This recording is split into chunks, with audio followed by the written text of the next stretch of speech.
going to an all-black prison, and you got 15 black churches on that same street. And watch this, at least 9 out of 15 churches on that street have family members in that prison. And that's a raw reality, but it's a real reality. You don't think I'm lying? Just go by the church and ask any black mother in the church, do you have anybody in jail? They'll say, yeah, he's in Bishopville, he's in Turbeville, he's at Moss Justice Center. Just got locked up last night. He's at Broad River. We go on and on with the prisons. I just left Bennettsville, South Carolina, where they have, Mr. Welcome, 2,007 beds inside this prison. And as you were, I'm sorry, 1,805 beds. And 1,725 of those beds are filled. And the prison is 90% black. So you got almost 1,600 men in the Bennettsville Lee Correctional Facility prison in that particular area. And they come from all over. They're just shipping them out. There's inmates in there from Columbia. I went and represented an inmate from Ruby, South Carolina. He had a chase with the police, which is very common. But again, look at 1,800 beds in your head, 1,805 beds, and then say to yourself 1,725 are filled. And then look at another number, which is close to 1,600, because I didn't see too many white men. I didn't see rarely any Hispanics. When I went to the parole hearing, there was 30 men on a row, standing in line. They had ate their breakfast, and they were just hoping that the cell doors would open. Literally all 30 of them were denied.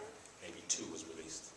And parole is you stay in prison 5-6 years, and you come up to a point where you've had good behavior, and since the prisons are filled up anyway, we're just going to try to see if we're going to go ahead and let you out early based on your behavior, based on maybe some training in schools that you've given. But unfortunately, we went into the room, they call it the parole board room, where I went inside and spoke on behalf of an inmate, and of course, we're watching it from a video.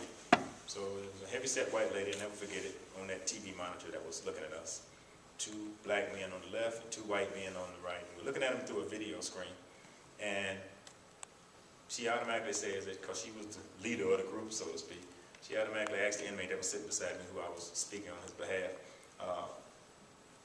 how can we help you, and what do you want to say for yourself? So he literally got to present to her that he's a polished individual. He got to present to her that he didn't just sell crack 3 years ago in the streets of Columbia, South Carolina. He got to present to her that he's changed. And after he presents his case, then I speak. And I let him know that we have resources for him, part-time employment for inmates. Not a lot of employment, but some part-time employment that we work with our organization. I actually pay former inmates to speak, which is a form of income. I've been encouraging churches that I know that Grandma been cleaning the church for years. But if you don't want Junebug to go back to church, go back to jail, then why not hiring for the church? There's mega ministries. University Park has 109 people on payroll.